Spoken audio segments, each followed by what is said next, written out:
You're watching Us Profit only on NDTV Profit, and I'm your host Malika Mishra. And I'm your host Himakshi Bahugna, and together we'll be taking up all your stock related queries. So don't forget to call us. Both the numbers are flashing on your screens right now, viewers.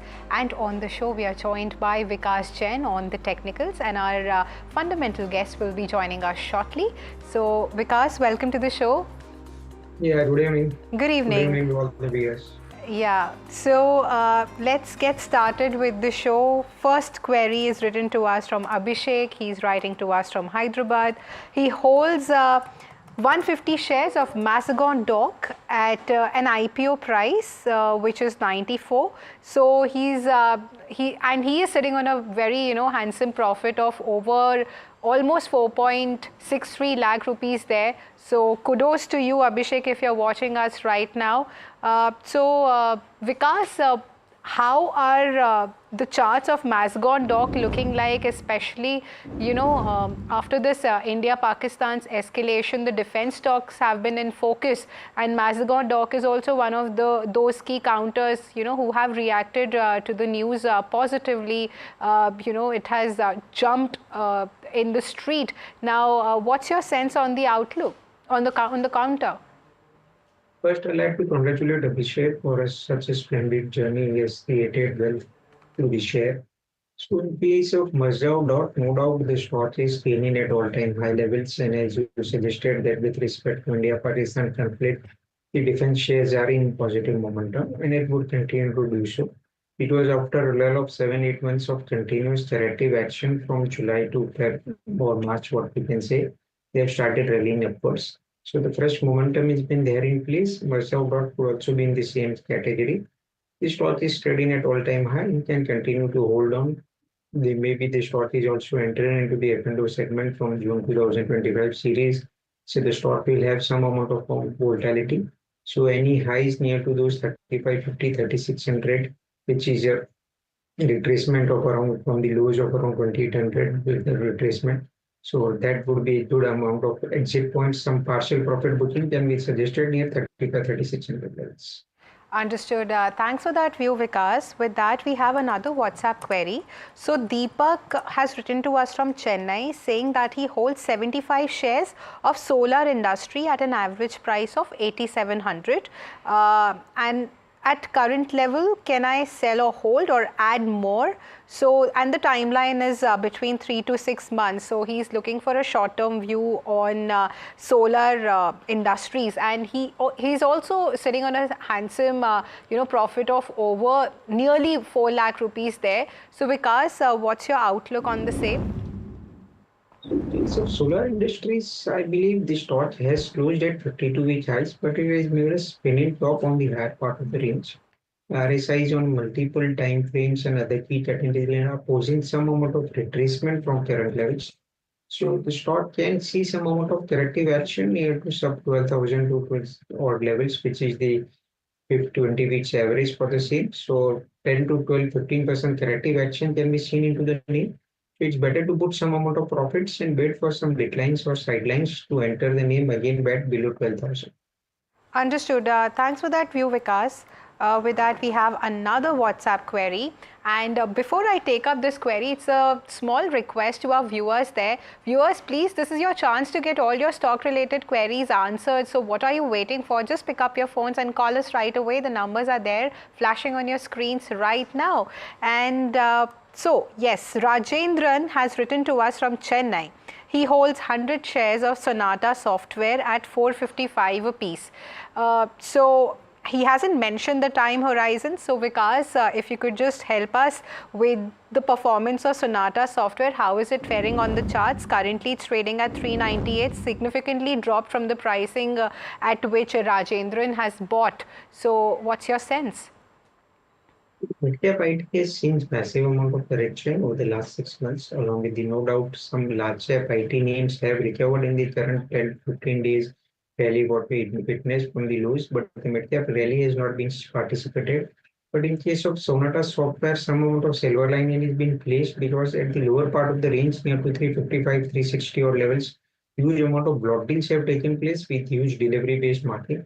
So some strong hands have been put into the name at the current levels. So we believe the stock has the potential to retest 480, 490 odd levels in the immediate basis, maybe a 6 to 8 weeks from here on. And if that crossover happens, the stock would be in a strong bullish trend. So we can continue to remain invested. Absolutely. Thanks for that view. And also our fundamental guests have joined us on the show. Welcome to the show, Avinash. Yeah, good evening. Good evening. Now, we were talking about Sonata Software, the company. So we were talking about the technical aspect of it. If you could just shed light on the fundamental side of the counter. No, I think if the investor has a time frame of slightly 12 to 15 months, this is a tier 2 IT company. Of course, the US is one of their key customer markets, but I think numbers which have been presented by the company as of now are quite encouraging. In fact, we believe that going forward, the larger IT companies could face a problem of growth because they operate on a relatively higher base. But companies like Sonata Software are still pretty small, and I think in terms of margins, in terms of the kind of headroom to grow is quite significant. I think more clarity on most of these companies would be visible post September. Once the tariff deal is finalized, and I think order wins could get more visible in the numbers. Indian companies are hoping that the US market would open up, and that could give them a big leeway in terms of new order wins. So probably in the April to June quarter or July to September quarter, I think we could get to hear that. The March quarter was relatively stable, but I think nothing very significant on the growth side. So I think the investor can hold on. I think he needs to give a time frame of at least 12 to 15 months. We have been positive on the stock, but the real re-rating could happen maybe post September. Okay, understood. And now we're being joined by a caller called Ramachandra Reddy from Andhra Pradesh. Hi, Mr. Reddy. Good evening. Good evening, madam. Please go ahead with your question, sir. My query regarding Ramki infrastructure. Okay. I am holding 8,000 shares at the rate of 490 rupees. Okay. I know the technicals of the script, please. I will hold for 6 months period. Mm-hmm. You advise you for technicals for 6 months. Okay, sure. Vikas Ramachandra Reddy from Andhra Pradesh currently holds 8,000 shares of Ramki Infrastructure at 490 rupees a piece. He's made a handsome profit of about 1.5 lakh rupees through this investment. He's asking your 6-month technical outlook on this. In the past 6 months per se, it has dropped 7%. Do you think it will continue to drop in the next 6 months, or is it going to have an upward tick? Some upward trajectory is expected into Q because if you look at the stock made some amount of double bottom near to 400, 410, 20 odd levels, and now witnessing strong amount of up move. The stock is poised for a breakout zone above this 525.30 area, which is the 100-day average. And plus, surprisingly, it has also made double bottom on the 20 weekly charts also. So the stock is poised for a strong move. It has witnessed a decline from the highs of around 1,000 odd levels last year, what it achieved. We believe the stock can retest near to 620, 630 odd levels on an immediate basis for the 6 months we what he's been looking at. So 630 levels will be expected over the next 3 to 6 months. Okay, understood. And Avinash, I'd like to get your sense on the construction space overall as well. How does the space look like to you? Because construction often is a depiction of how the economy is doing in some way or the other. Ramki Infrastructure, Larsen & Toubro, whatever. What is your outlook, and what are your top 2 or 3 picks in the space? Yeah, I think construction activity is definitely going to be a very important sector to watch out for. Because if you look at the coming financial year, that is FY26, I believe the first half is going to see a lot of government expenditure. April to June and the July to September quarter could see a lot of government spending because if you remember last year, the June quarter and the September quarter, government spending had completely stopped, because the elections were there. So I think you're going to see a lot of activity for construction companies, EPC companies, typically companies which are connected with road networks or maybe, building bridges. And in this aspect, I think, companies like NCC or for that reason, something like a Ramki Infra, even Larsen & Toubro, you're going to see a lot of mid and small cap as well as large players benefiting from this. And most of the state governments as well as the central governments are likely to increase their spends on projects related to water, sewerage, irrigation. So in that aspect, I think I would like to add Ramki Infra has got an order book of almost 9,000 crores. They have a very very strong kind of hold on segments like sewerage and water. and pollution kind of treatment kind of plants. So to that aspect, I think Ramki Infra should do well. I think we could see better numbers in the coming financial year, and that could possibly trigger a good amount of buying from the stock. So I think the outlook is positive, but I think to get these numbers out, you will have to wait for at least next 6 to 12 months. Understood. Thanks for that view, Avinash. So he's positive on Ramki Infrastructure for long term. With that, we are joined by a caller from Bengaluru. Hi, Murthy. Good evening. Good evening, ma'am. Yeah, how can I help you on the show today, Murthy? Ma'am, I am holding Bajaj Housing Finance at 146, long term, 500. Okay. And when did you buy these shares, Murthy? 3 months back. 3 months. Okay. So in just 3 months, you are sitting on a loss of, almost 12,000 is what I can see. Yes. So yes, are you planning to hold this for long term or short term? Long term. Long term. All right. So Avinash, directing this question to you, are you positive firstly in the housing space, Bajaj Housing Finance? Do you think that it's, positioned well compared to its peers? No, definitely. See, I think you must understand Bajaj Housing is a part of the Bajaj Group, and we have found, how profitable it has been with Bajaj Finance. The group has always rewarded its shareholders. I remember when the public issue came, the issue generated kitty size of almost 3 lakh crores. The stock had run up also significantly. The numbers which have come out for fourth quarter have been quite encouraging, very steady numbers, and I would believe that FY26 should be a lot better because, see, already 2 rate cuts have been announced by the RBI. A lot of expectations are built in on the fact that rural consumptions and rural demand would also trigger buying. As far as the housing finance market is concerned, I think Bajaj Housing is very well positioned in terms of their asset quality, in terms of their disbursement of funds. So I think, if the investor has got at least a couple of years in mind, he can definitely expect a very significant alpha out of this stock. But I think he needs to wait for some time. Maybe in the short term, the stock has underperformed. But I think the group parentage is very strong. The business, variables and inputs are very strong. So I think, if he can hold on for the next, say, at least 12 to 18 months, I'm quite sure he should get a reasonably good risk reward.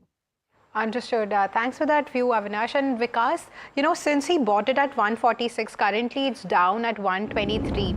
So do you see any sort of an uptick, in the near term so that Murthy can reach somewhere between, 146 and 123? Yeah, surely he would reach between 123 or 146. Even its 146 purchase price would settle over the next 6. That's what we are looking for. Because if you look at the stock has completed its time-based correction. It had a fancy listing. Since then, the stock has been on a continuous corrective mode. But now the price correction and the time correction both are being overreplaced into the nil. And the stock is poised for a strong move. No doubt it made an intermediate high of around 145, 146 maybe last month near to his purchase price. So if he wishes, he can add more so that his purchase price has been reduced. But 145, 146 is easily achievable over the next 3 to 6 months. Okay, so positive outlook on Bajaj Finance overall. And now we're being joined by Pavan on the phone line from Bengaluru. Hi, Pavan. Good evening. Hello, madam. Good evening, ma'am. Please ask your question, Pavan. I have one Cochin shipyard at 1397. I bought 100 quantity. Okay. It's already 1812 somewhere today. Do I book my profit or hold for another? I was ready to hold for another year or another 6 months. I was hoping this target would meet, but it met soon. I mean, in a span of 2 months. Yeah. So do I hold it or do I go for 2000? Understood. I got your question. Let's take both fundamental and technical perspectives on Cochin Shipyard.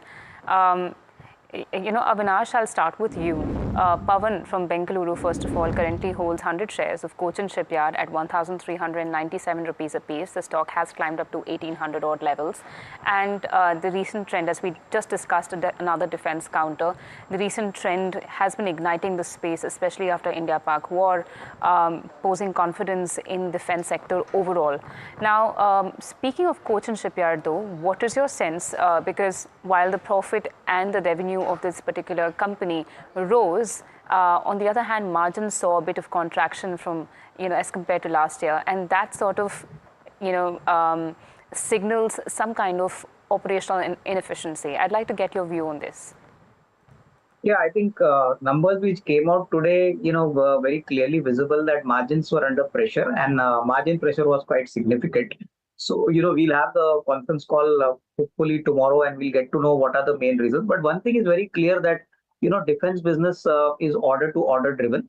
And it seems that on some orders, the margins were not as remunerative as were on the earlier orders. So that's why the margin compression has happened from 24 to roughly about 15%. But on an annual basis, Cochin Shipyard has done well. Both the revenue and the profitability has risen quite substantially. And I think they also have a very strong order book, which would definitely, give them good revenue visibility for the next couple of years. So, the investor has 100 shares and, he's already in the money. He's made a decent amount of gain. So my suggestion is, I think at least 50% he can book out, so he can actually book out his profits from 50% of his holding, and the rest 50% he can hold on. Because see, just one quarter of underperformance on the margin does not mean that the company is not good. The company has a good long-term future, but I think the margin compression is definitely something which we have to take care. If this happens maybe in the coming quarter, that is April to June quarter, then the markets would not like this. So it's better that he books 50% and the rest quantity he holds on, for the longer term.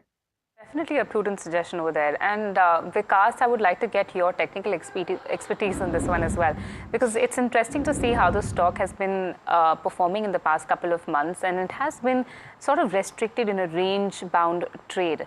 What is your sense? And do you also recommend our viewer to hold or book, say, 50% of his profits that he's made? So I would agree with the fellow. Yes, we can hear you. Yeah. So, because if you look at the stock has a strong amount of move over the last few days, and some profit booking cannot be ruled out. It is surpassed its 200-day average near to 1600 odd levels. No doubt volumes have been pretty high, but a retest of the average of 1600, 1580 could be possible over the next few weeks once the broader market sees some amount of correction. So the stock is in a euphoric zone over the last few days. So some amount of profit booked, say 50% profit can be booked and re-entered near to 1580, 1600 levels.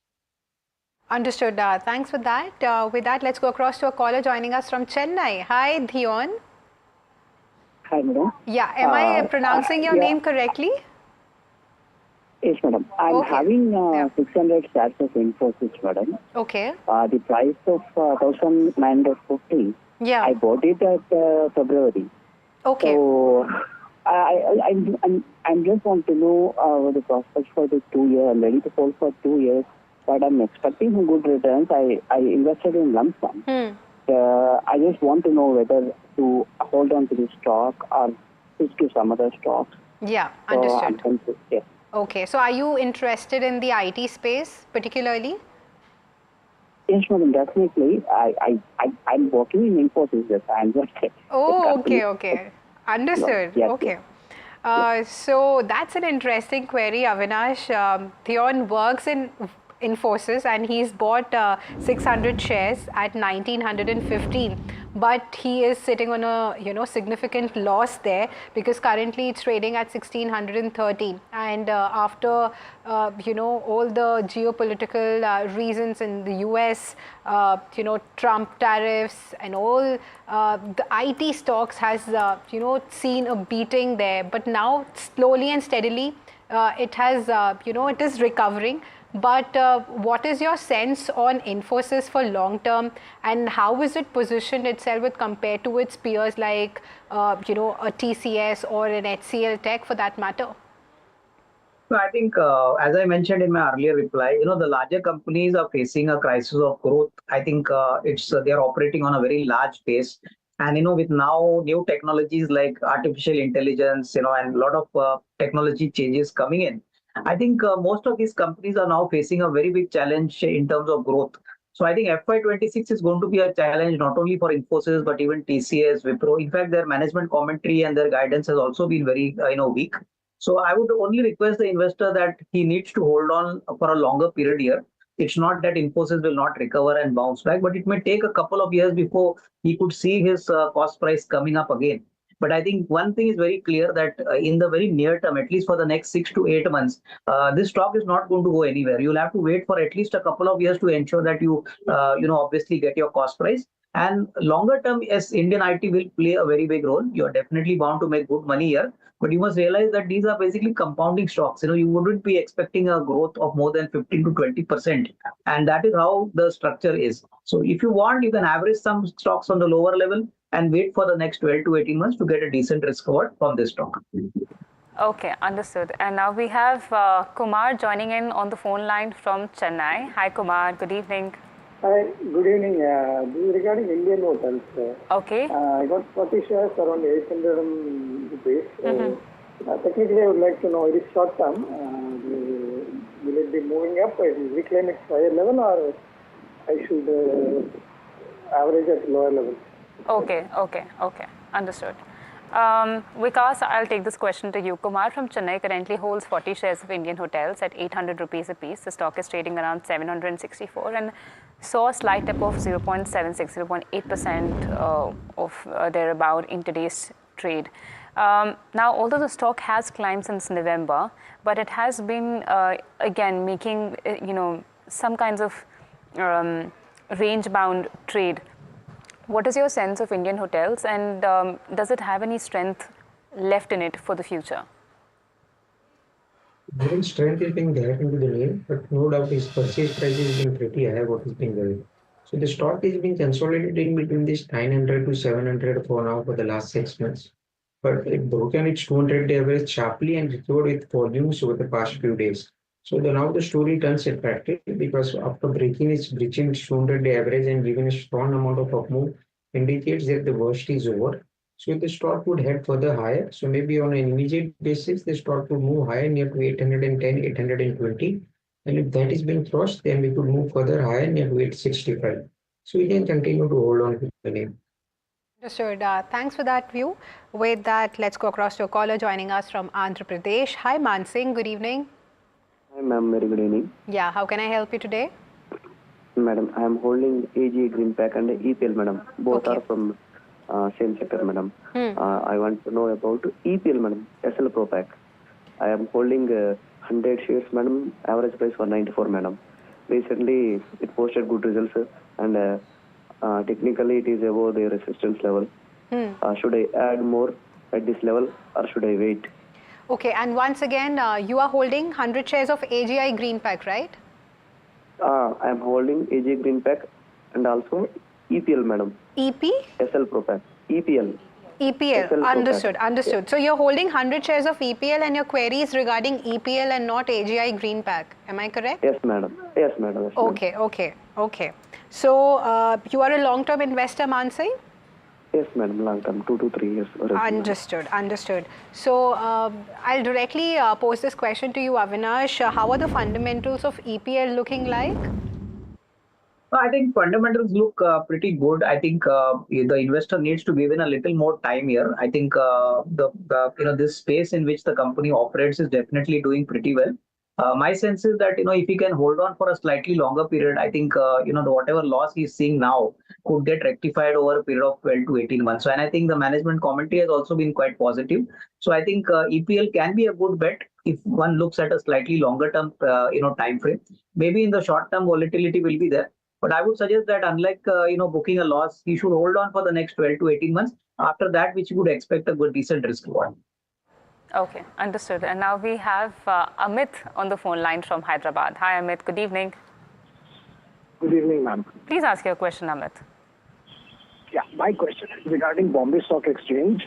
I'm holding 100 shares at 650 rupees average. Wow. Given the geopolitical dynamics getting solved and Trump tariffs getting solved, share market is crossing 25,000. How soon it can reach 10,000 per share? Oh my God, amazing. Okay, let's take this question to you, Vikas. Very exciting because Amit from Hyderabad currently holds 100 shares of BSD at 650 rupees a piece. What an attractive price to buy into because the stock has climbed up to 7,000 odd levels and he's sitting on a profit of over 6 lakhs. So we'd like to together congratulate Amit, our viewer, for recognizing such an amazing stock. But yes, his question does make a lot of sense because given how the markets are currently performing, the confidence coming back, 25,000 mark of the Nifty 50. How does BSE look like to you? And especially I would get in, Avinash later in this as well, because I'd like to know your sense on the capital market story of India and BSE playing a factor of it. But yes, technically, go ahead, Vikas, and give us your perspective. First, I'd like to congratulate Amit for the same.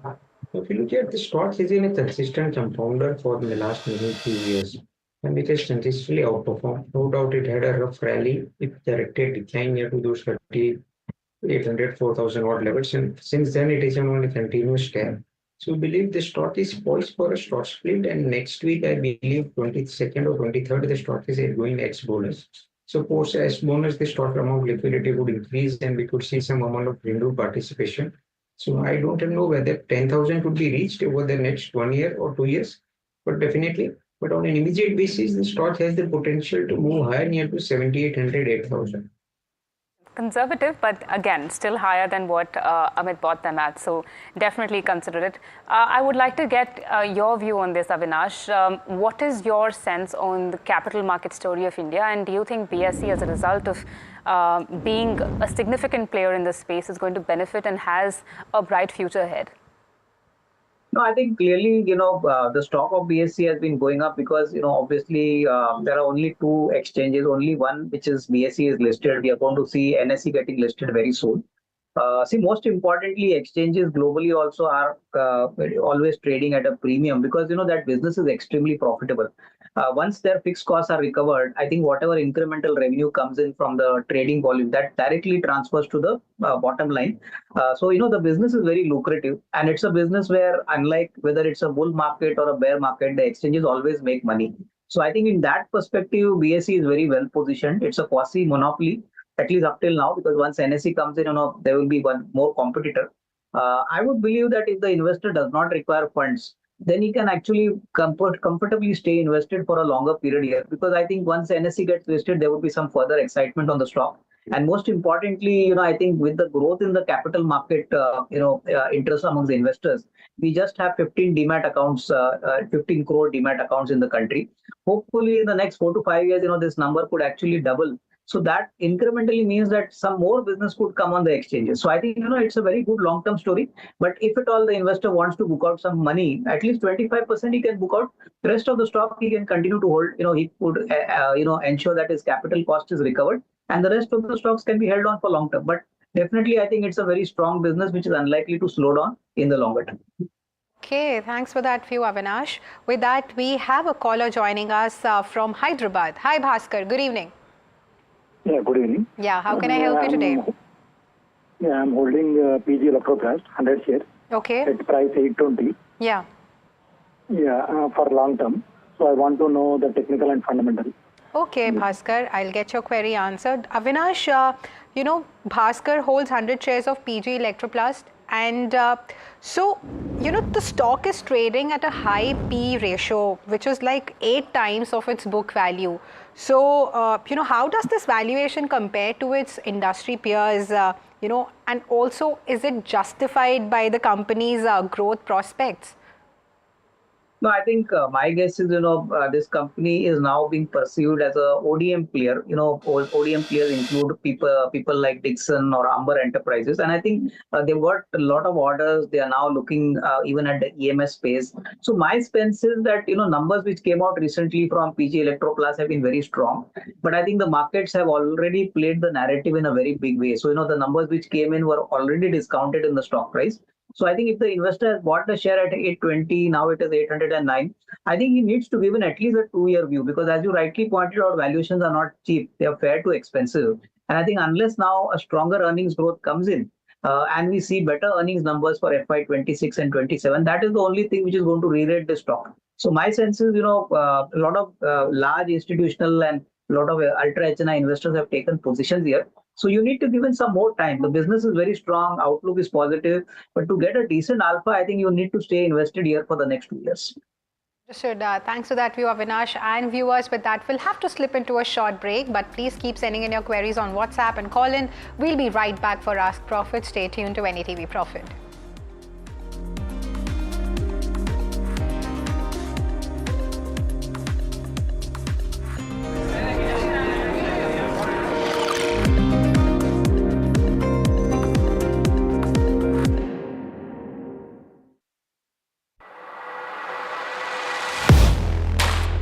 Do you really know the company you invest in? What is the real picture behind presentations and claims? Is the outlook as rosy as the company claims?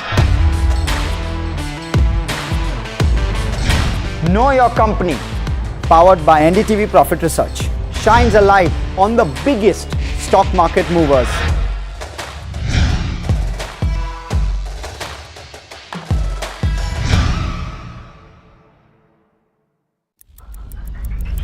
Headlines you start your day with. What matters worldwide is now in the palm of your hands. Get ready to seize the day and maximize your financial potential. Stay ahead of the curve with all you need to know on NDTV Profit.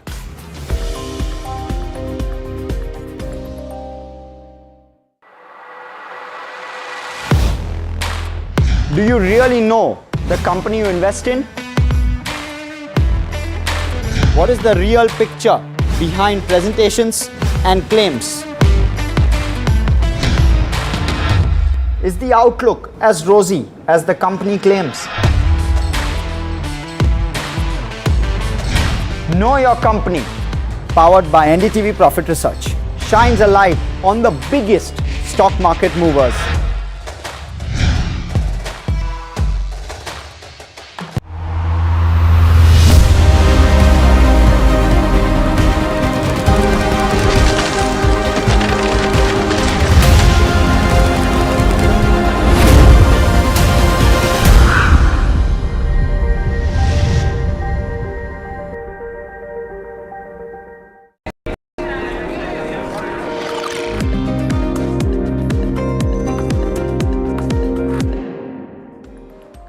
Welcome back, viewers. You're watching Ask Profit on NDTV Profit, and I'm your host Himakshi Bahoganan. Along with me is my co-host Malika Mishra, and together we'll be taking up all your stock-related queries. And on the show, we are joined by Avinash Gorakshakar on the fundamentals and Vikas Jain on the technicals. So, viewers, just pick up your phones and call us right away. The numbers are there on your screens.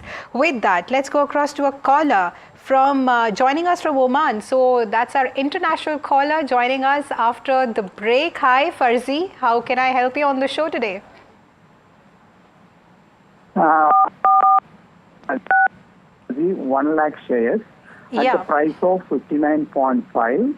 Okay. So I want to know what would be the expected price within a 1 year period. So do I need to hold it, or presently the price is around 61 or something today. So do I need to sell, or I need to hold for 1 year period? So I just want to know that. Okay, Mr. Farzi, and are you a short-term investor or a long-term investor?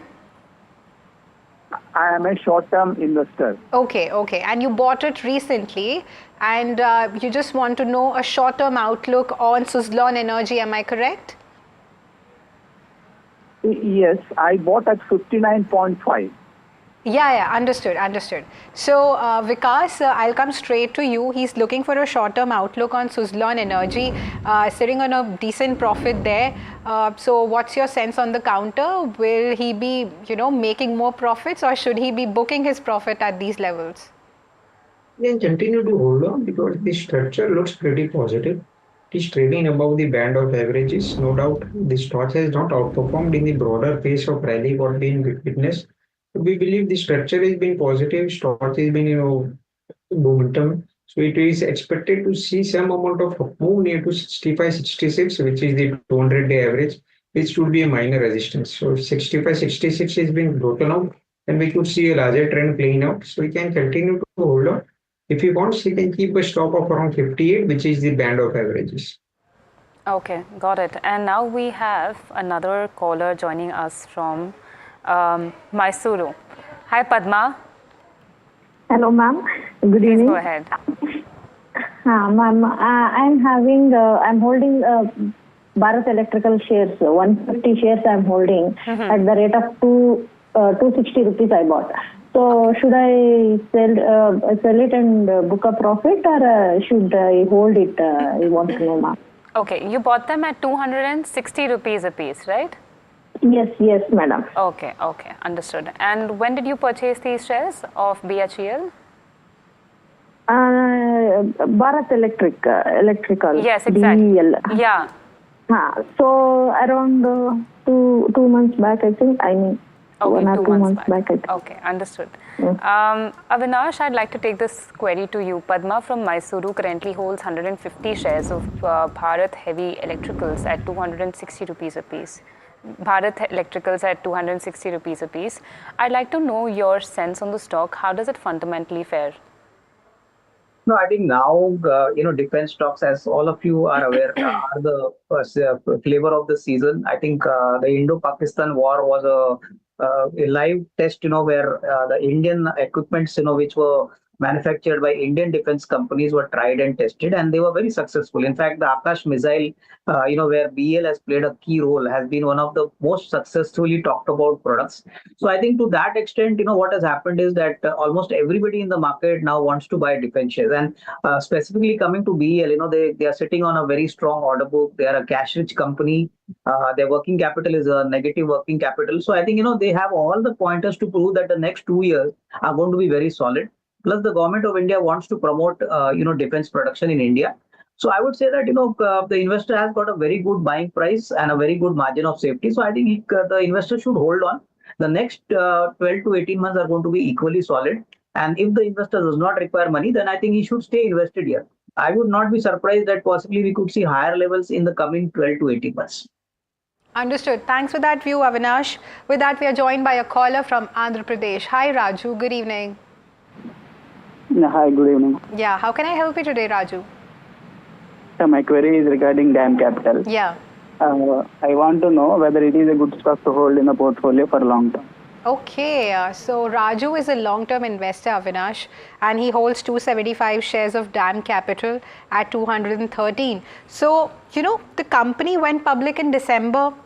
So how has the stock performed since its listing, Avinash, and what is its future looking like? No, I think, DAM Capital has been promoted by Dharmesh Mehta. He was ex-Enam.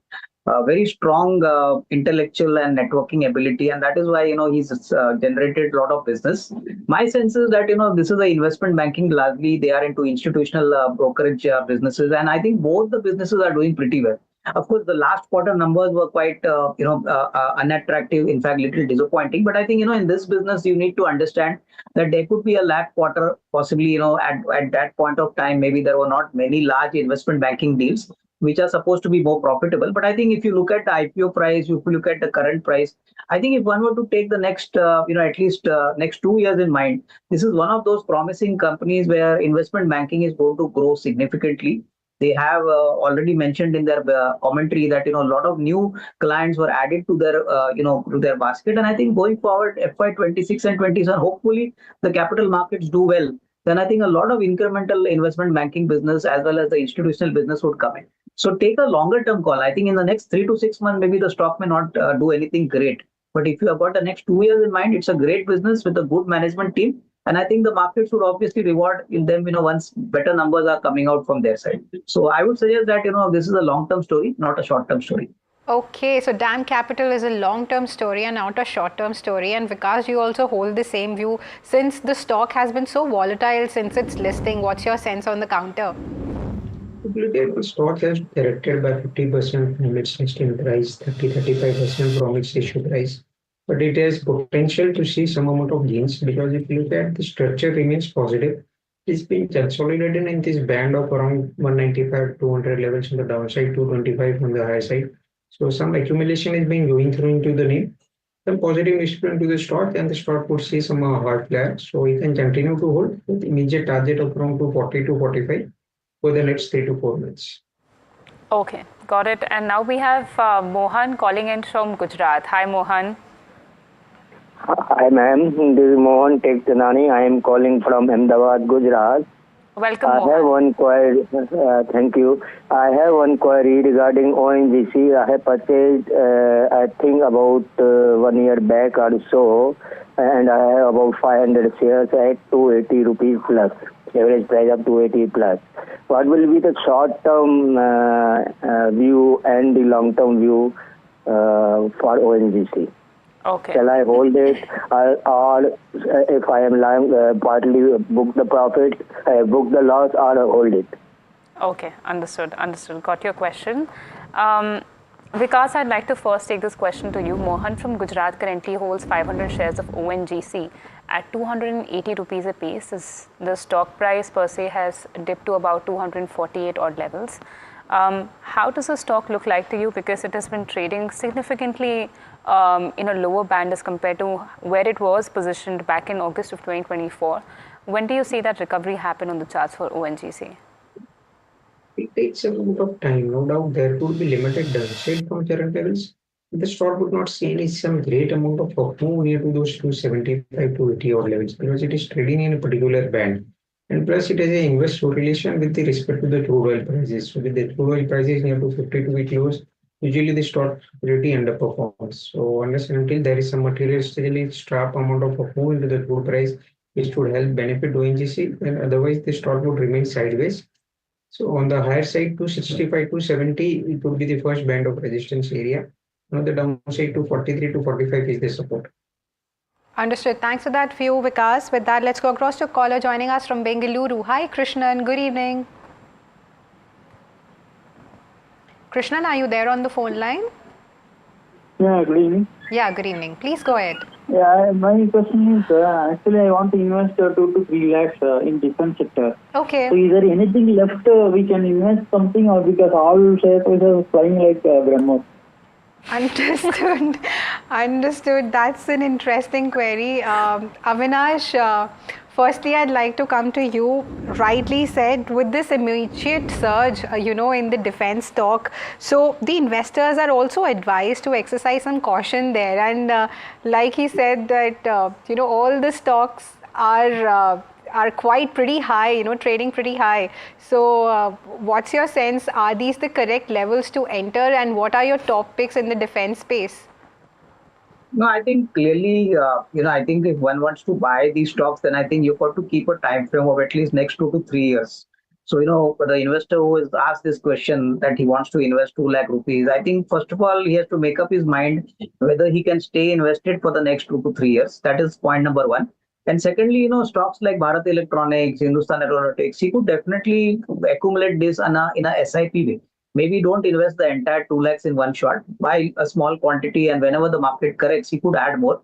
I think investors have got no choice because, just about a week back, Bharat Dynamics was 1,500 rupees. Today it has crossed 1,800 rupees. So, this kind of jump, first of all, in the markets looks very exciting, but this is not going to be sustained. Markets would definitely now be playing only the narrative.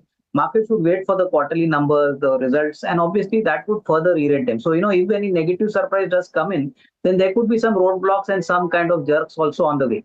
So I think, if he's interested to buy, he can buy it in a SIP method and possibly, give a time frame of at least next to 2 to 3 years. That's the only way he can play the story. At this level, valuations are expensive. There's no doubt about it. But frankly, these are stocks which are in demand and where now the entire narrative has changed. So you may not find any major correction. So probably 25%, amount can be invested now, and the rest can be invested in an SIP manner and keep a time frame of 2 to 3 years.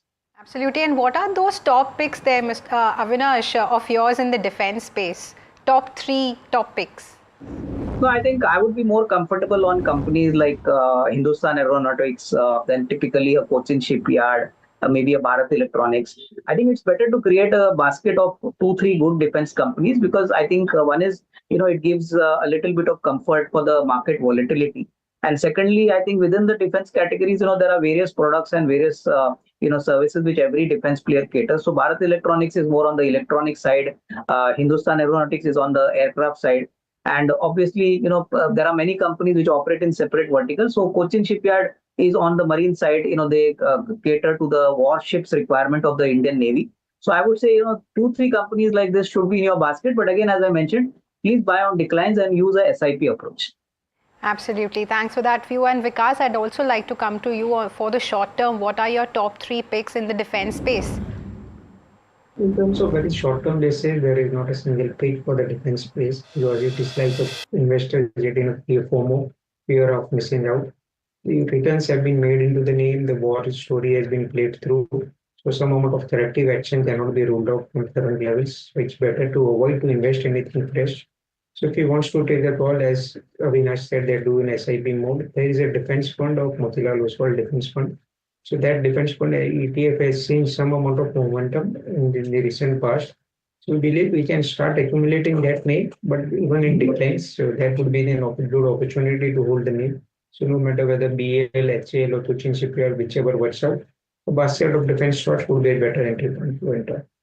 Okay, Vikas, I must say it's a very witty way of describing the investor sentiment around defense. FOMO is a very Gen Z term. Somla is calling us from Andhra Pradesh. Hi Somla, good evening. Good evening, madam. Please go ahead with your question.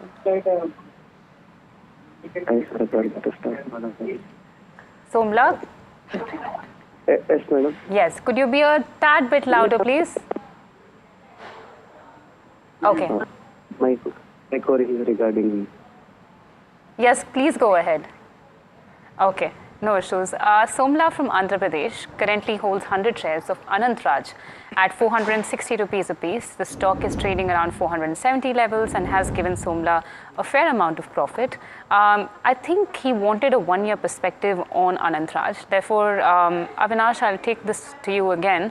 How does Anant Raj look to you? Because while on the technical side, the chart presents a picture where the stock price did fall from January and has been since then in a lower band, but the operating profit of the company has consistently improved.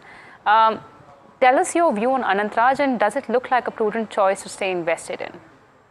Yeah, I think, first of all, Anant Raj has got a very strong combination of real estate and data center business. In fact, they have been one of those companies which have operated in the Delhi NCR region, the Gurgaon belt, for a very long period of time. And the most important thing is, on the real estate side, it's a cash cow business. They have got more than 100 acres of land bought at historical level. So I think, that business will continue to grow at a steady pace. And one already knows what have been the kind of prices in the Gurgaon belt. So they've benefited from that. The data center business has started about 2 years back, and they've got facilities in the NCR region where they can put up something like 300 megawatts. Currently, they're operating with a capacity of roughly about 28 to 30 megawatts. And the entire business is being serviced to RailTel, which is a public sector entity. Now, what is the kind of potential in this business? I think, going forward, Anant Raj has very clearly said that the data center business can expand by almost 5 times, much bigger than the real estate business, and is very profitable. So I think, what you said was right. In January, we saw some events, that is China launching DeepSeek and people saying that data center business is going to disappear. That resulted in the stock correcting from almost 900 odd levels to 450, 460. So I think fundamentals are strong. The promoters are very well equipped to run this business, and most importantly, data center is a business which is going to grow for the next 10, 15 years. The kind of data generated by most of us on social media applications on our mobile phones is so huge that now data centers are going to be the order of the day. So I think you need to give it at least 2 years here. I think once this incremental data center capacity gets operationalized, you're going to see a lot of profit expansion going forward. So we are positive on the stock. We would say that, you bought in at the right level, but you need to give it at least a couple of years to see a decent risk reward. Thanks for that view. And now Mr. Hegde is joining us from Bengaluru on the phone line. Hi, Mr. Hegde. Good evening. Good evening madam, Avinash से बात करना था। जी जी, please बताइए, अपनी query बताइए। मेरा पास 2500 share है वकार pharma का। ओके। 400 रुपए में बाई किया था 2 साल के पहले जी। अभी 2 साल रख सकता हूँ। 700 शेयर 14,500 में बेच चुका हूँ। ओके। अभी 2500 शेयर मेरा बका हूँ। अभी क्या रेट आ सकता है ये? अच्छा, तो पहले तो मैं आपको कॉन्ग्रेचुलेट करना चाहूंगी मिस्टर हेगड़े। आप तो मतलब 22 लाख रुपए के प्रॉफिट में बैठे हुए हैं, तो ये तो मतलब सोने पे सुहागा वाली बात हो गई है। नहीं, अब 700 शेयर बेच चुका हूँ 14,000 में। ओके। 14,050 में बेच दिया हूँ। ओके। अभी 2,500 शेयर अभी रखा हूँ। हाँ जी। तो आपका सवाल क्या है कि आपको इसमें अभी और इन्वेस्टेड रहना है अभी आपको 2 साल तक? और हाँ, अभी 2 साल रख सकता हूँ, 1 साल भी रख सकता हूँ, कितना भी परवाह नहीं। हम 1600 के ऊपर गया तो बेच सकता हूँ। ओके, अभी रख सकता हूँ। ओके, अभी यहाँ से पूछना था। ठीक है सर, आपका जो सवाल है वो मैं अविनाश सर से पूछ लेती हूँ. So Mr. Avinash, you know, he is sitting on a very handsome profit there. So what's your suggestion to him? Is he going to be making more profits in the near term? Should he be holding the counter? No, I think, see, first of all, I would, for the benefit of the viewer, I will talk in Hindi so he can understand. My sense is, ये stock में अगर आप और 2 साल रुकोगे तो और भी अच्छा अपसाइड आपको आ सकता है, क्योंकि वोकार्ट की सारी फैसिलिटीज अभी भी यूएस एफडीए अप्रूव नहीं है, काफी टेक्निकल प्रॉब्लम्स है, लेकिन इनके पास काफी आर&डी के मॉलिक्यूल्स है जो वो ऑपरेशनलाइज करने वाले हैं.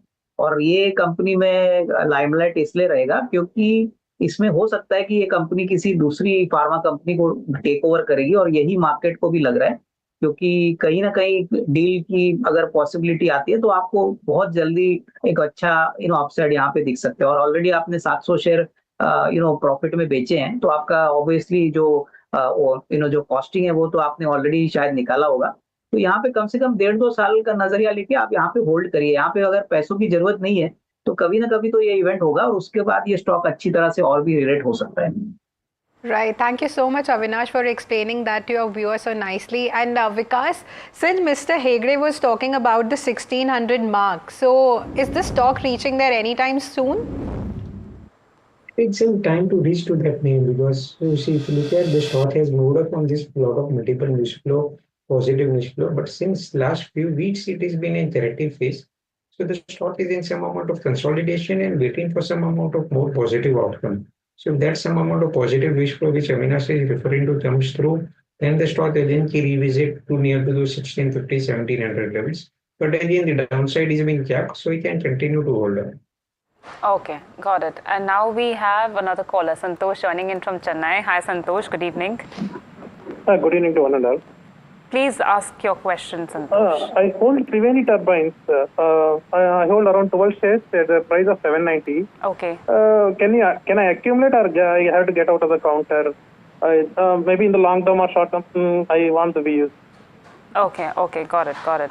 Avinash, I'll take this question to you first. Santosh from Chennai currently holds 12 shares of Triveni turbine at 790 rupees a piece. The stock is trading around 615 levels, and it saw an uptick of about 7% in trade today. Couple of interesting things. While it has been on the lower end on the chart, but cash conversion cycle has improved, operating profit of the company has improved, and number one, it comes from a very good strong business space as well. When do you think Triveni turbine, the share price itself, could recover from a fundamental perspective? No, I think, as you rightly mentioned, see, Triveni turbine represents the capital goods sector, and I think has got a very strong correlation to the power sector. So I think, numbers have improved. I think the management commentary post the Q4 numbers has also been quite good. They're sitting on a decent order book. So my sense is that, since the investor has bought in at a slightly higher level, if he can give in maybe a slightly medium to long term time frame, he can add on to the current level, but needs to give in a slightly longer term time frame for the stock to perform. My sense is that hopefully the first half will be better for the company, and if second half is equally better, then I think you could see a lot of re-rating here, because it operates in a very strong niche kind of business where it's got a very strong order book, a very good customer base, and most importantly, these kind of businesses cannot be replicated overnight. So I think the company is on a strong wicket, but I think he needs to give in at least 12 to 15 months if he wants to get a decent risk reward. So he could average out a little bit quantity, because he's holding just about 12 shares, so you can add a little more and definitely expect a decent risk reward in the longer term. Understood. Thanks for that view, Avinash. And with that, we are joined by a caller from Tirupati. Hi, Sai. Good evening. Good evening, ma'am. Yeah, how can I help you today? Can I invest 1 lakh rupees in Trident at current levels for the next 10 years? Okay, so quickly, Avinash, Sai wants to invest 1 lakh rupees in Trident at current levels. Currently, it's trading at 28.9, which is nearly to its 1-year lows. So, what suggestion do you have there for Sai? No, I think, see, my guess is that 1 year would be a little short period, because there have been some issues as far as its performance is concerned. And I think even if he wants to invest 1 lakh of rupees, it would be wise that he puts the money on a SIP kind of route, maybe 20-25% now, and wait for the April to June quarter. And obviously then, based on those numbers, could possibly increase his allocation. So I think that would be a safer strategy. Okay, and very quickly, we have Siddharth joining in from Hyderabad. Hi, Siddharth. Good evening. Hi, madam. Very good evening. Please go ahead with your question. Currently, I am holding Piramal Pharma, madam. Okay. 350 shares. Okay. The average price 94 rupees, madam. Sorry, 120 rupees, madam. It posted good results. Is this right time to accumulate more stocks? I want to know the technical view, madam. Siddharth, 150 or 120 rupees per share? 120 rupees. 120 rupees. Okay, understood. Yes, madam. Got it. Vikas, I'd like to take this to you. Siddharth from Hyderabad currently holds 350 shares of Piramal Pharma at 120 rupees a piece. He's seeking a one-year advice on this one. Now, it definitely did come up with a strong Q4, but it expects only a single-digit growth in FY26, especially because of uncertainties. How does the technical of the chart look like? Chart looks pretty promising because if you look at the stock has witnessed price correction and time correction both. It witnessed a corrective action from the highs of around 310 levels over the past 1 year. Now seeing some amount of consolidation between this 185 to 220 odd band. It is on the verge of a longer term breakout with the convergence of the averages. So we believe we can accumulate the share at current levels. The first immediate target could be somewhere around 240 to 45. If that has been crossed, we can revisit to its previous all-time high of 310 for the next 1 year. Understood. Thanks for that view. Now, quickly, let's go across to a caller joining us from Hyderabad. Hi, Subbarao. Good evening. Good evening, madam. Yes, how can I help you today? Yes, madam. मेरा एक Raymond के related एक question है madam. जी बताइए.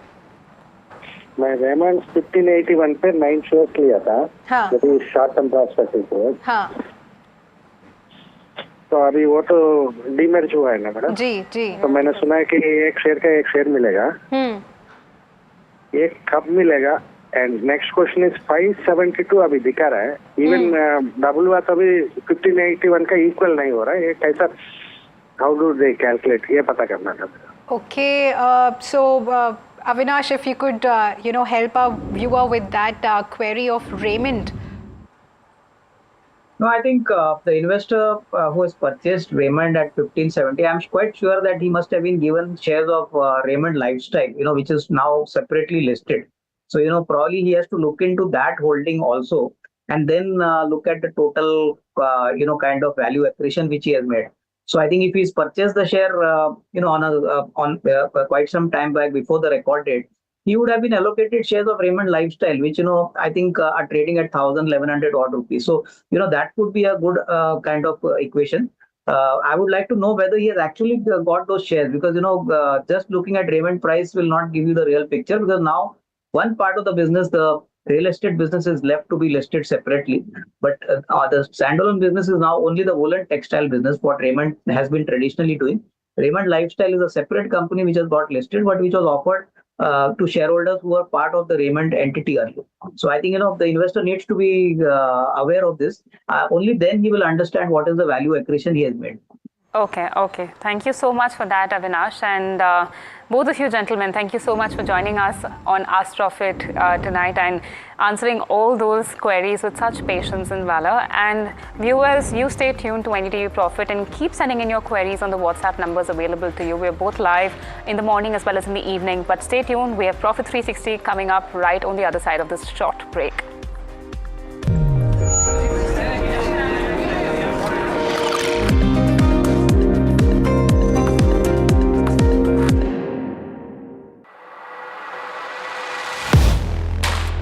Do you really know the company you invest in? What is the real picture behind presentations and claims? Is the outlook as rosy as the company claims?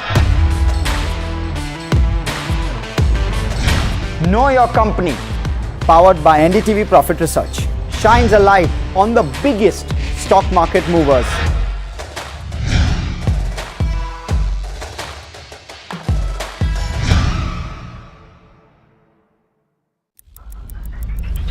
Headlines you start your day with. What matters worldwide is now in the palm of your hands. Get ready to seize the day and maximize your financial potential. Stay ahead of the curve with all you need to know on NDTV Profit.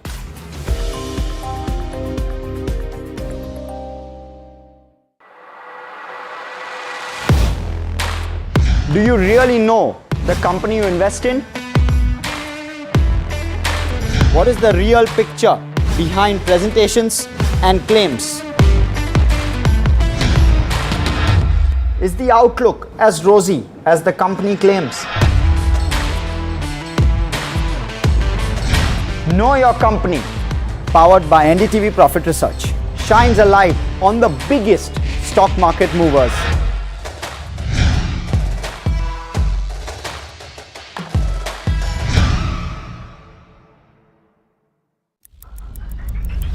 Headlines you start your day with.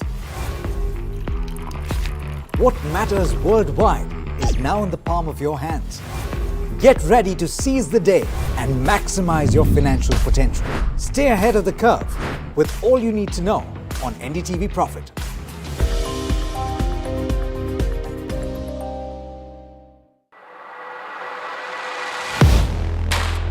Do you really know the company you invest in?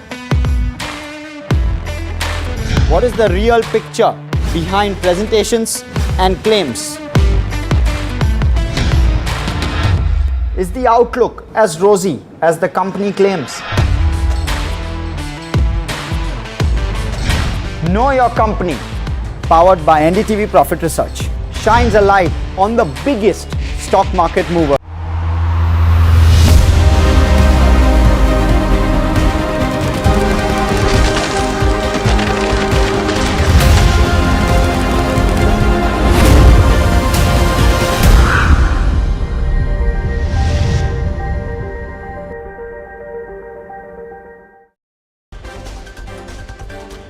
Equity indices end on a strong note with Nifty above 25,000. The biggest gainers on the Nifty were Hero MotoCorp, JSW Steel, Trent, Tata Motors and HCL Technologies.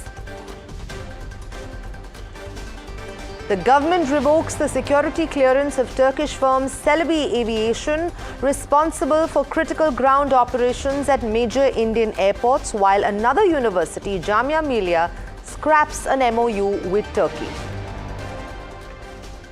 Sources tell NDTV Profit funds and angel investors of Blue Smart, worried about the cash burn position of the company, are now demanding a complete board revamp, not just the Jaggies exit. Foreign institutional investors bought 5,393 crore worth of shares, marking their highest purchase since April 24th. Meanwhile, domestic investors sold shares worth 1,668 crores. In a sharp response, but without directly naming the US or President Trump, External Affairs Minister Dr. Jaishankar says any trade deal has to be mutually beneficial and has to work for both countries. This after Trump claimed that India has offered a trade deal with no tariffs. Indian defense companies are riding high on the momentum of Operation Sindoor. Drone manufacturer Idea Forge tells NDTV Profit that Indian drones are now the best in class. Zen Technologies pushes to make India a net defense exporter by 2027, accelerating the original 2047 goal. Vodafone Idea Limited files a fresh petition in the Supreme Court seeking relief of more than 30,000 crores in connection with the adjusted gross revenue dues.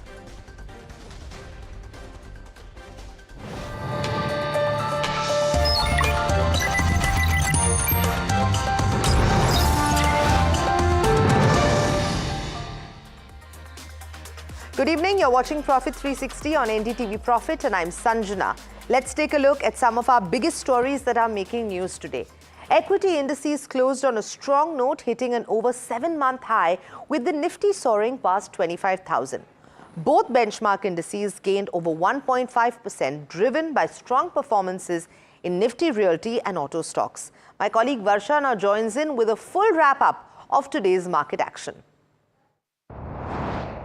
Well, benchmark indices did end on a positive note.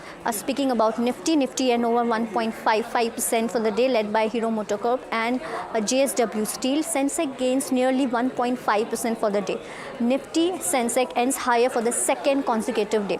Well, speaking about the broader markets, Nifty mid-cap 150 gains 0.68% for the day, led by Cochin Shipyard and Honeywell Automation, while small cap 250, if you see, gains 0.75% for the day, led by Kirloskar Oil Engines and E-Clerk Services. Nifty mid-cap 150 ends higher for the 5th consecutive day, while small cap 250 ends higher for the 4th consecutive day. If I were to talk about the realty index, Nifty Realty emerged as top gaining sector, which was led by Raymond and Macrotech developers. All sectoral indices ended in green for the day. Nifty Auto, Realty, Metal, Oil, Gas, IT and FMCG ends higher for the 2nd consecutive day.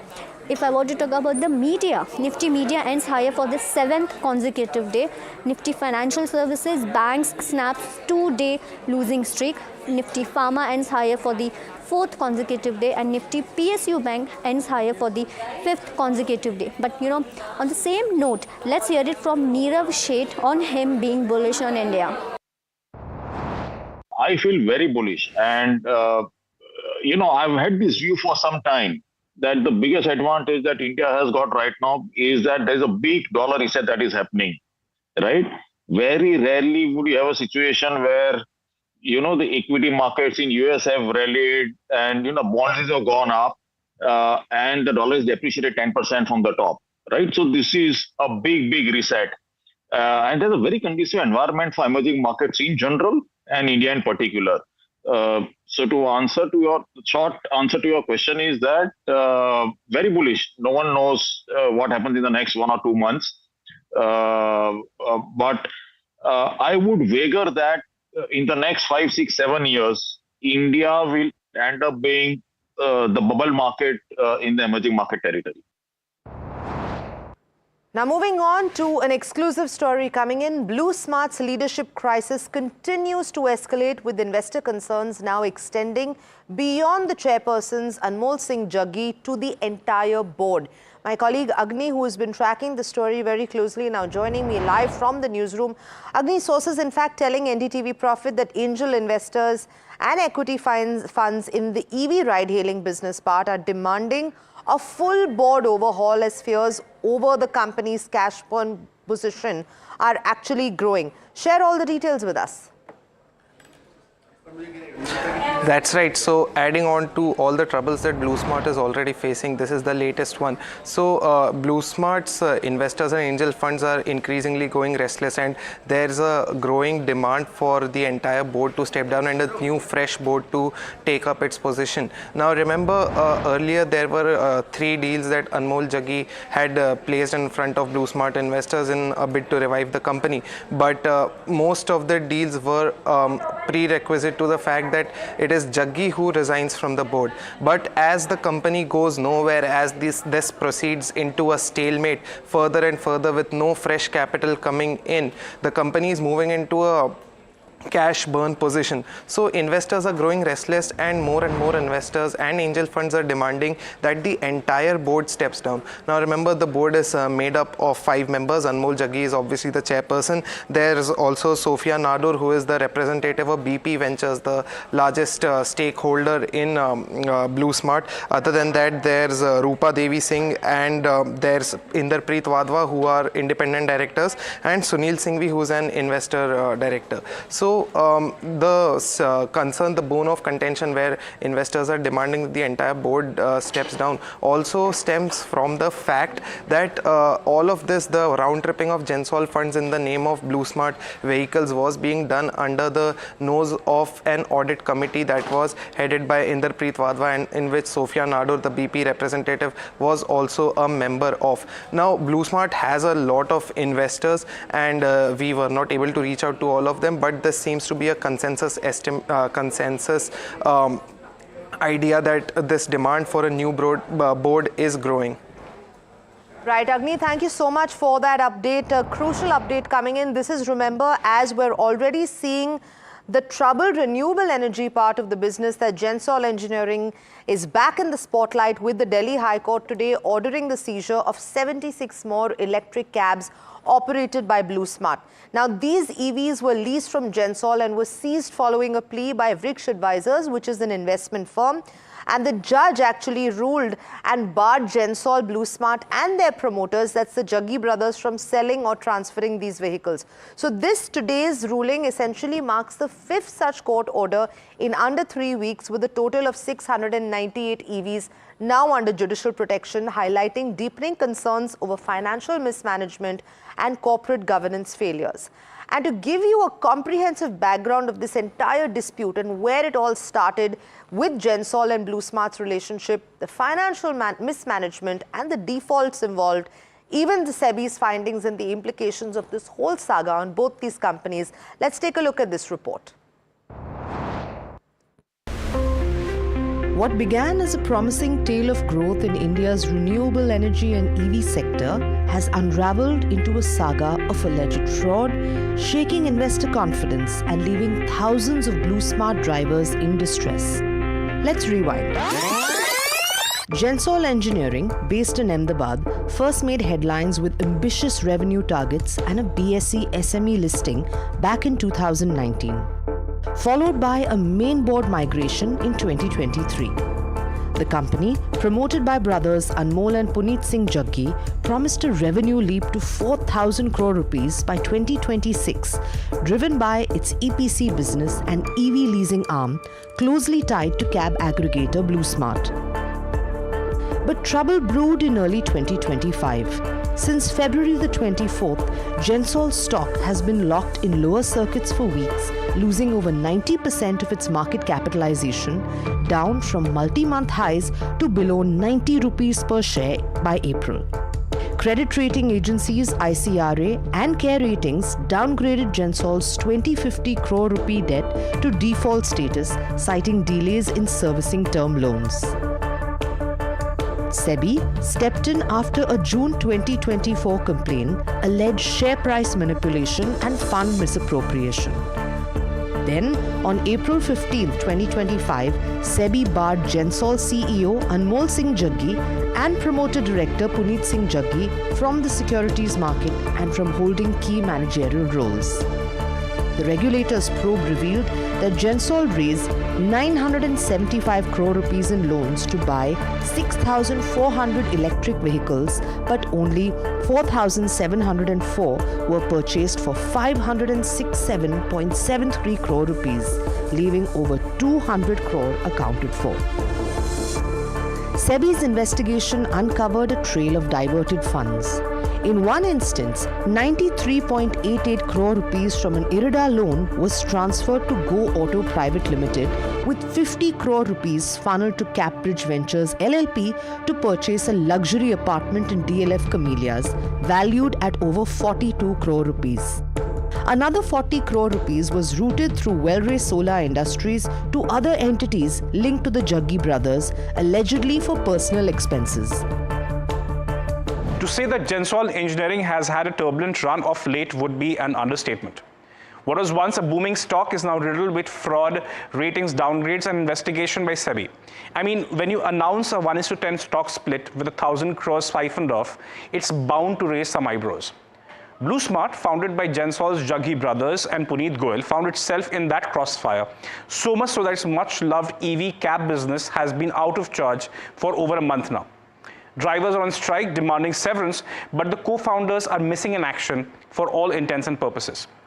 The Enforcement Directorate has spoken with Puneet Jaggi and is on the lookout for Anmol Jaggi, who's still said to be in Dubai.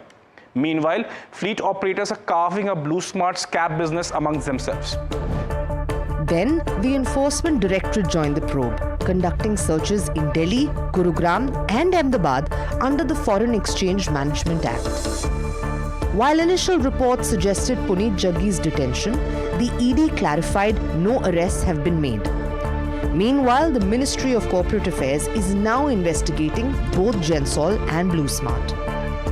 Then, on May 7th, the Securities Appellate Tribunal denied Gensol's appeal for relief against SEBI's interim order, upholding the market ban and ordering a forensic audit of the company's books. The tribunal gave Gensol 2 weeks to respond to SEBI, with a final order expected within 4 weeks.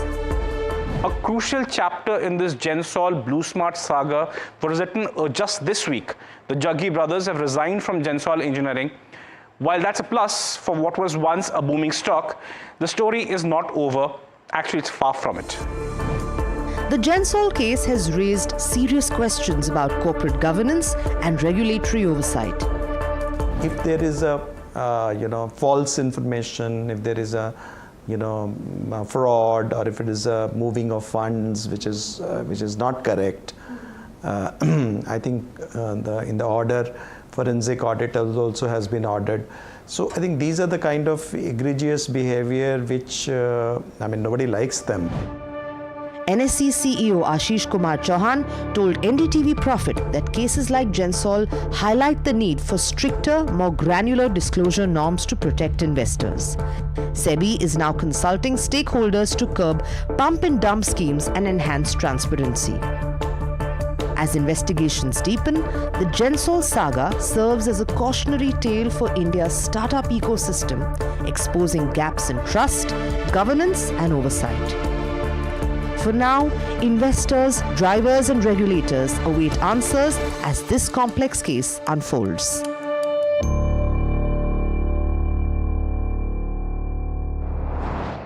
Right, then it remains to be seen what happens with regards to BlueSmart and Gensol. We'll continue tracking that story and bring you the latest developments. Moving on, it seems to be that the boycott Turkey call has in fact intensified. The Turkish firm that handled the lion's share of services at 9 major airports in India has lost its security clearance following Turkey's support of Pakistan over Operation Sindoor. This evening, an order from the Civil Aviation Ministry said the security clearance for Celebi Ground Handling India Private Limited is hereby revoked with immediate effect in the interest of national security. Let me quickly bring in my colleague Sessa, who's been tracking the story very closely. Sessa, if you could give us a sense of what Celebi actually used to do for these 9 major airports and the kind of impact that it's going to have. Right.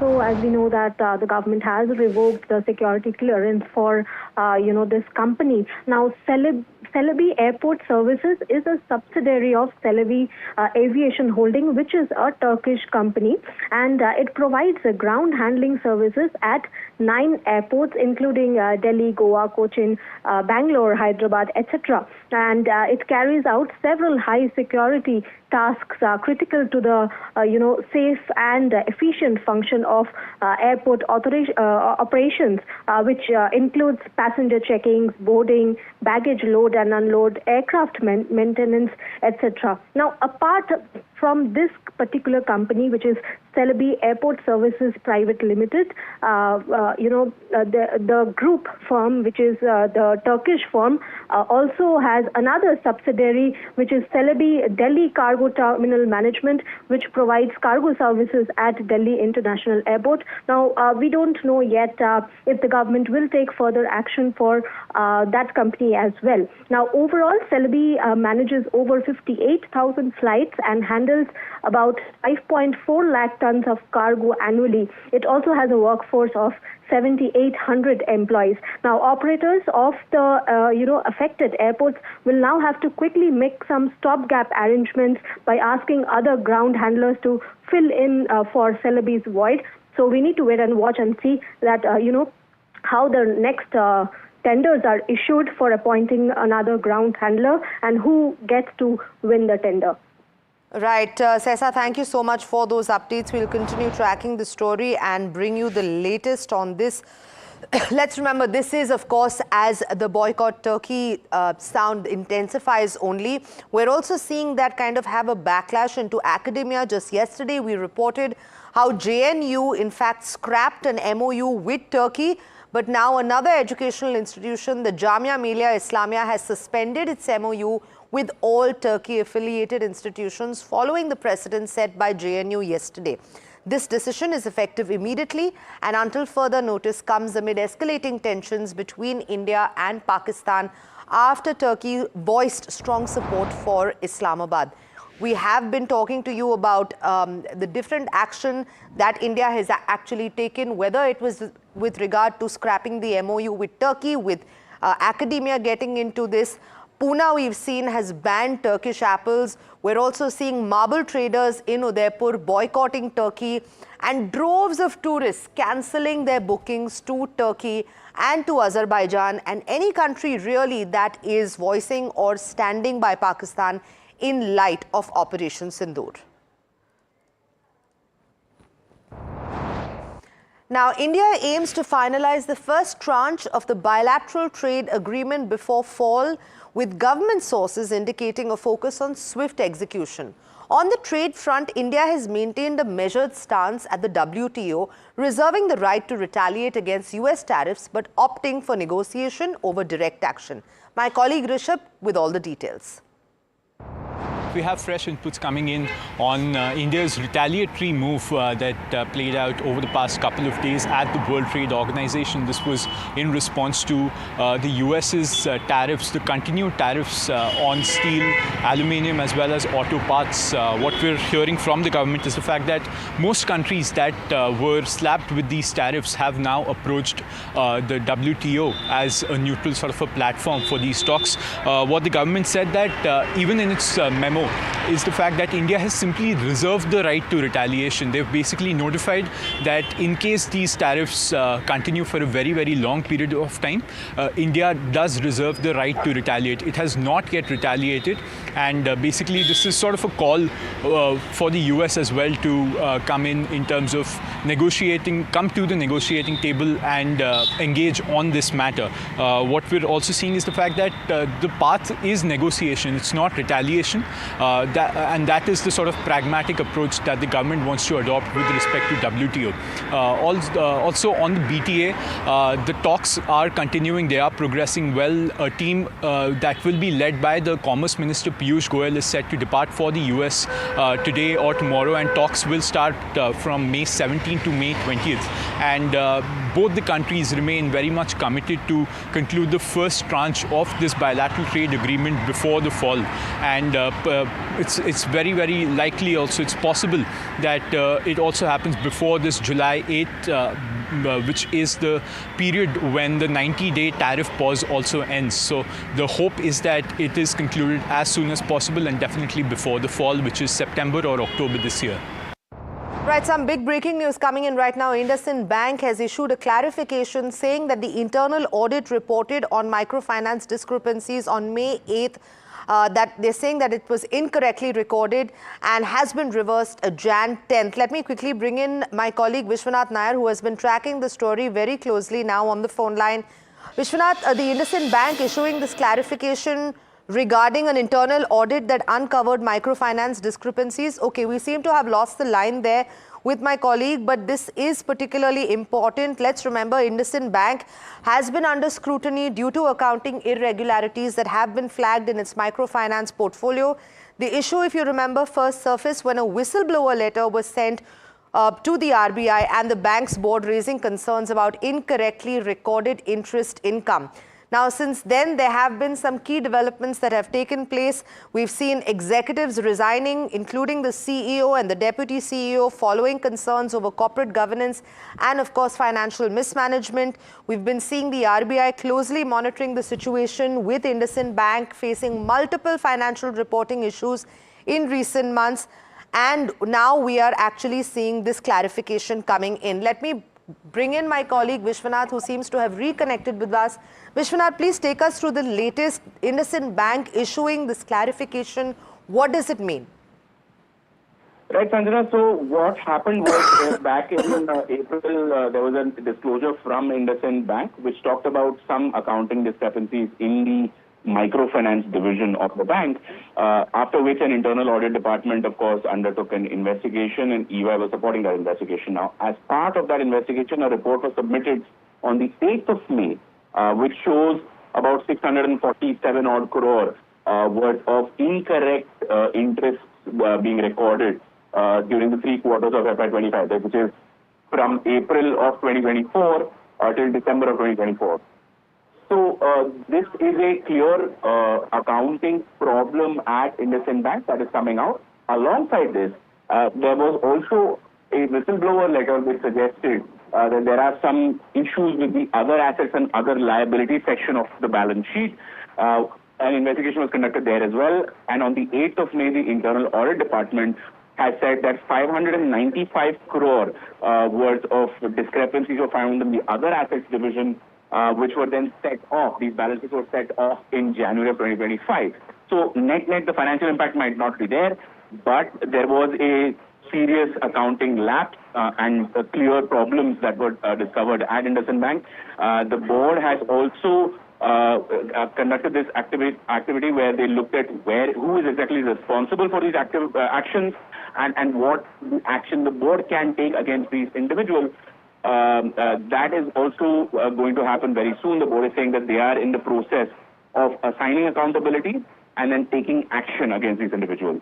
Vishwanath, the bank has faced scrutiny over governance and financial reporting, but the microfinance discrepancy specifically involves this particular number that was incorrectly recorded as interest income. So this issue is distinct from IndusInd Bank's other concerns, just to clarify. Yeah, so currently there are basically three different concerns at IndusInd Bank. The first one was with respect to the derivative accounting. There, the impact on the bank's balance sheet is about 2,000 odd crore. Then there's this incorrect interest that is being booked on the balance sheet, 647 crore, and a separate 595 crore issue, which may not have a net impact, but again, that is a serious problem. So cumulatively, it's over 3,000 crore worth of discrepancies have now been found in the IndusInd Bank accounting, and that's a very, very serious number. You've seen the CEO and the deputy CEO resign already. We are likely, and this is the NDTV Profit reported this a week ago, that some other members of the bank are also currently under investigation, and you may see certain more people leaving after these things have come out in the open. Vishwanath Nair, thank you so much for that update. IndusInd Bank issuing a clarification regarding an internal audit that uncovered microfinance discrepancies. This is not to be confused with any of the other concerns that the bank is currently facing. But on May 8th, the audit flagged these errors in the microfinance records. We'll continue bringing you all of the developments as it is a breaking story. But moving on to what's happening with regards to the India-US relationship and the conversation around Apple. Now, government sources have told NDTV Profit that India is fast emerging as a major hub for smartphone manufacturing with a strong ecosystem attracting global tech giants, adding that companies like Apple will continue investing in India if they recognize its strategic value.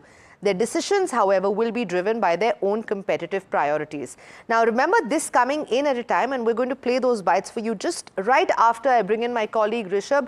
This coming in at a time, a day after Trump actually came out and said that he has advised Tim Cook of Apple to not manufacture or source anything from India. This also coming in after the government came out and said that most of the sourcing for Apple would take place in India for the years to come. But let's go over to my colleague Rishabh for all of the details. We have some latest inputs coming in from official sources on Trump's comments that he made regarding Apple's manufacturing plans in India. Basically, US President Donald Trump said that he will not, and he sort of pushed back against Apple's plan to build factories all over India. But what we're hearing from the Indian side is the fact that India continues to provide a very stable sort of an environment for global manufacturing, especially in smartphones. That has been visible over the past few years as India's market share in terms of smartphone exports has risen exponentially. So the government believes that investment decisions of global companies such as Apple will continue to be driven purely by competitiveness and the cost benefits that India offers. And so clearly not much being seen in terms of impact when it comes to Apple's manufacturing plans in India. What we're also seeing is the fact that companies like Apple's are for profit. They will see the fact that a country like India offers better costs, it offers cheaper labor, it offers very robust supply chains, and these factors will continue to stay in Apple's minds and their plans to sort of expand their manufacturing in India. Right, we'll continue tracking that story and bring you all of the latest developments. But for now, it's a wrap on Profit 360. Keep watching NDTV Profit for more news and updates.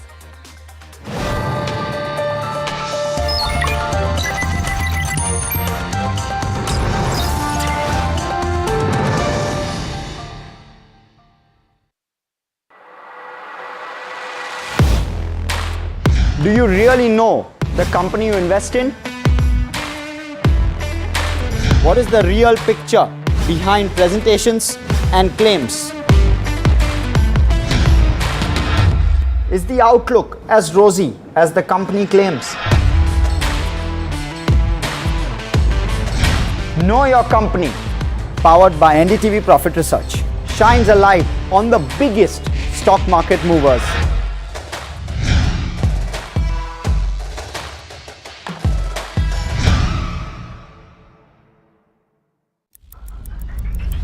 Headlines you start your day with.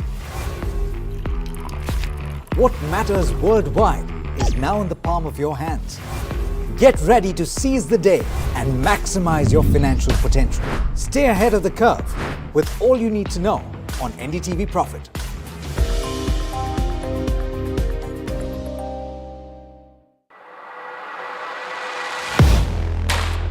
Do you really know the company you invest in? What is the real picture behind presentations and claims? Is the outlook as rosy as the company claims? Know Your Company, powered by NDTV Profit Research, shines a light on the biggest stock market movers.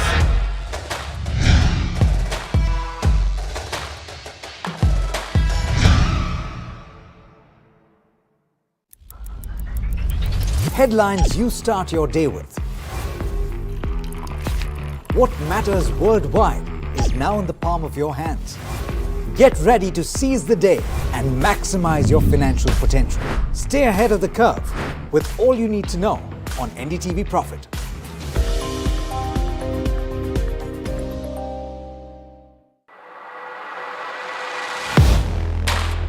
Do you really know the company you invest in? What is the real picture behind presentations and claims? Is the outlook as rosy as the company claims? Know Your Company, powered by NDTV Profit Research, shines a light on the biggest stock market movers.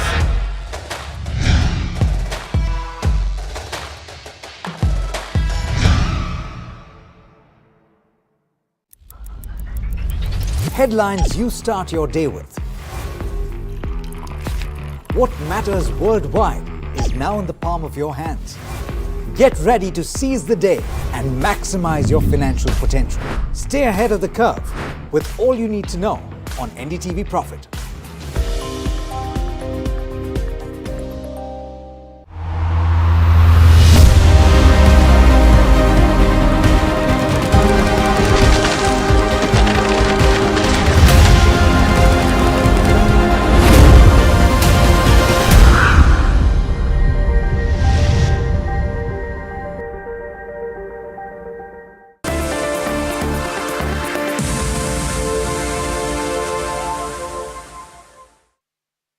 Hello and welcome to NDTV Profit. You're joining us on this special conversation just days after a Japanese financial services giant, Sumitomo Mitsui Banking Corporation, has announced that they will buy 20% stake in Yes Bank. This is stake that is currently owned by State Bank of India and a clutch of other lenders, which SMBC is looking to buy at 21.50 a share. Now, of course, I am here at the Yes Bank house in Mumbai, and I'm joined with Mr. Prashant Kumar, who's talking to us about what SMBC's investment, SMBC's confidence in the Yes Bank franchise would mean for everybody who's watching this, including, of course, a lot of your shareholders who have been waiting with bated breath that something will turn. I think first, thank you so much for being here and talking about this very, very significant transaction. And this transaction is not only confidence in India from Japanese second largest bank, but also in the soundness of the Indian financial system. And definitely the confidence in the franchise of Yes Bank. Okay. So this also talks about that a overhang for the bank where State Bank of India and other banks were holding almost 33% equity, and since lock-in for them was over in March 2020. Okay, so there was always a question in terms of what will happen to their equity holding, how they would be replaced, and how the stability would come into the bank. And I think this transaction has actually clarified that issue, that SMBC is buying out 20% from the State Bank of India, and Japanese banks always have a very long-term strategic role. They have the patient capital. So I think they investing us is also a confidence in the franchise and also gives a stability to the bank, and they would be the largest shareholder for us.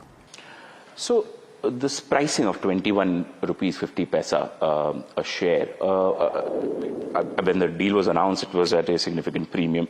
But for an investor like SBI and the other banks who in 2020 had at that time entered Yes Bank as part of the reconstruction plan, for them also it's a massive sort of exit. How are you seeing this in terms of, say, valuation, rating for Yes Bank? No, I think I would like to see in terms of bank continuously delivering on the both business growth as well as on the profitability. It's a continuous upward trend. Okay. And whenever we were speaking to the rating agencies, there were always two questions. The first question in terms of they would like to see a continued path of the profitability, which bank has demonstrated. Okay. Last 4 years, it's a profit. Last year was actually almost double the profit of the last year. Okay. And quarter on quarter, there has been a growth on the profitability. So that part has been addressed. The second question was more in terms of what is going to happen to the shareholding of these banks, how they would be given exit, and actually who are going to replace them. Correct. The worry was like if they are replaced by some short-term players like a private equity,